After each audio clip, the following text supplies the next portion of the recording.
Hey guys, Cory from Cory Means Business coming to you from my home office. Wanted to shoot a quick video here. Not sure if some of you have heard about it. I know a lot of you have. Red Lobster closes 87 locations so far. You can see that.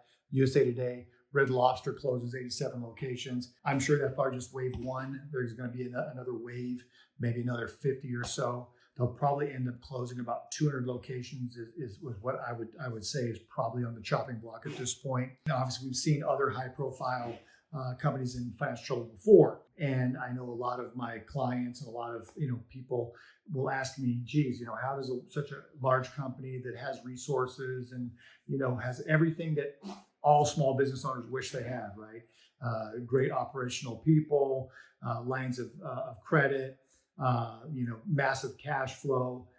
How do they run amok, right? Well, they run amok the exact same way a small business runs amok. If you're a small business owner, if you work for a small business, and the vast majority of people work for a small business, as a matter of fact, you understand the complexities that happen when it comes to finances and how the business runs and cash flow, etc.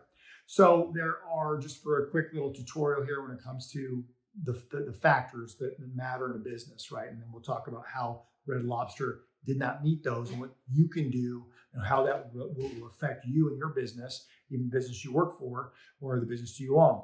There are three key things that all businesses must do and do well if they want to be maximally successful. First is marketing. Second is sales. Third is operations. Now, typically, most large companies like the Red Lobster, their operations are pretty good, especially when compared to like a smaller business, right? They have massive resources. They've got very smart people, at least book smart people in place. They've got several CPAs. They've got a CFO that's got a master's degree. They've got a comptroller, controller. They've got people in place, human resources, etc. Right? It's all manualized. They have a procedure for changing the toilet paper roll, right, in the bathroom. So it's not an operational problem usually. The typical issue they run into is a cash flow one, right? And as we know, as small business owners and as people that work for small businesses, cash flow is always an issue. Now, when they run out of cash flow, unless they have lines of credit established, which usually after the lines of credit have been tapped, this is where we end up seeing, a situation like Red Lobster, where they end up closing 100 plus stores, then the cash flow just simply doesn't get it. Now, I've researched what happened to Red Lobster and what the CEO is saying. And what he is saying is this, that marketing and sales is what tripped them up. And again, it's the same pitfall that will get most small businesses as well, which is marketing and sales. While operations is extremely important, and I always emphasize to all my clients and my mentees, always obviously understand operations and study and learn and get a good CPA, get a good lawyer, okay, to be your backbone of your operational position. The two things that really are going to ever drive your business and specifically drive profits are going to be marketing and sales. Okay, now they are two different things. A lot of people will just confuse marketing and sales. They are two different things. Marketing is getting your message out, saying, hey, look at me, look at me, look at me. And then getting someone's attention, right? Prospective client's attention, prospective customer's attention. Sales is when you have the prospect in front of you and you're giving your pitch on why they should buy what you're selling. Two different processes, two different things. So keep in mind, Red Lobster, I think, was good at marketing, right? They did commercials, they did ads. Their social media was a little flat, but every large company's is. But they had the, all you can eat lobster fest. Remember that? I'm sorry, not lobster. Back that up. All you can eat shrimp. Apologize to my Red Lobster connoisseurs out there. All you can eat shrimp, right? So the never ending shrimp thing was a catchy marketing slogan and they would promote it. Well, the CEO has now said that they were losing money on the shrimp. Now, as far as a loss leader goes, it's okay to have a loss leader, meaning that you're going to market what's called a one-time offer, irresistible offer out there where you just draw people in magnetically through just some crazy offer, right? And you see most companies do that. 50% off, 25% off for limited time only, $9.99. Get this thing that's worth $50, right? So a one-time offer, incredible opportunity, can't miss it. activates every one of your buying, triggers. I've got to buy it, I've got to buy it, I've got to buy it. Well, the never-ending shrimp was theirs. With the never-ending shrimp, unfortunately, though, shrimp is not cheap, and to serve it up in a nice restaurant like Red Lobster, was not cheap either.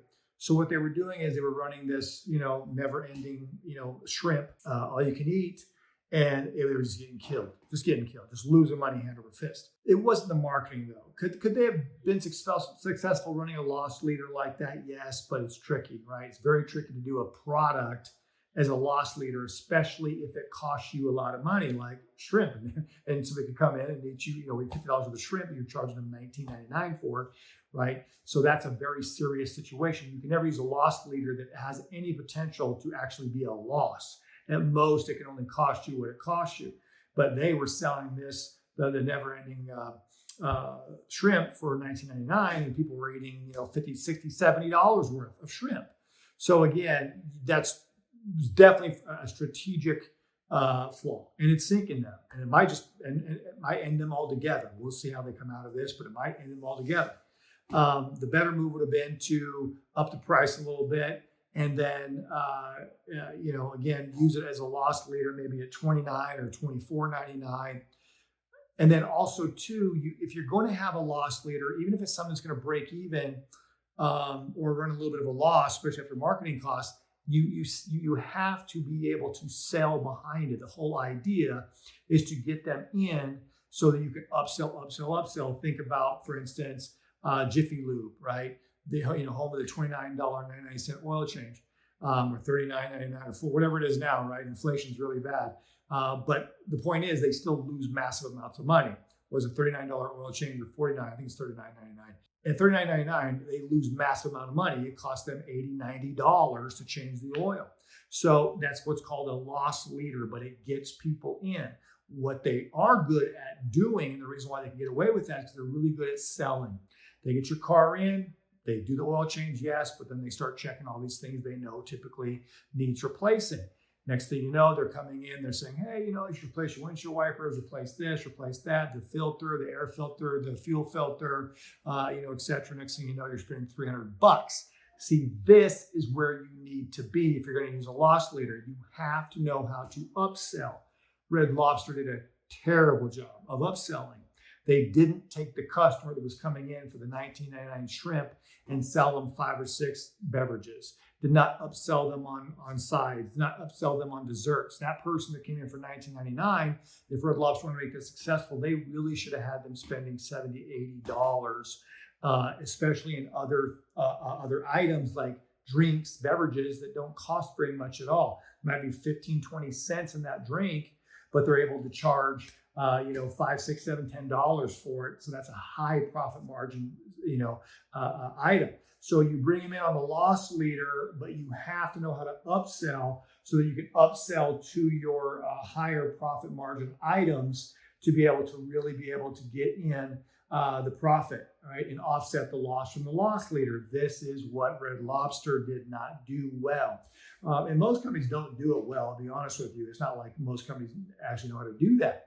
So if you don't know how to do that, okay, I'll be happy to teach you and show you how to do it. I've got other videos on how to do that. I've got some courses on how to do that. I suggest getting my book. There's a link below to get your Maximize Your Now. There's a whole chapter dedicated to this kind of stuff and sales in particular, on how to do sales better, that you really would want to get as a foundation before you even took one of my courses or had me train you on how to do this. Just keep in mind, again, you have to be able to do marketing and sales well. You just cannot rely on your operational capabilities. If you can't market properly, if you can't sell properly, you're either going to run into trouble like Red Lobster and so many others, or you're just not going to make as much money as you could have. And I see so many small businesses leaving so much money on the table. They could be so much more successful, and the people could make so much more money for themselves and their families, and they just leave it on the table because they won't learn how to do marketing and sales properly. Hopefully I can help you with that. If you like this video, please like it. It really helps the algorithm, helps the page, helps more people to see it. If you got some value out of this, obviously you want other people to get some more value too. If you haven't subscribed yet, please do. The more subscribers, the more, again, the message can get out and I can help people. I love to do most of this stuff for absolutely free. So again, a lot of my free help will make a life-changing event for a lot of people. Really appreciate it. I will see you guys on the next one.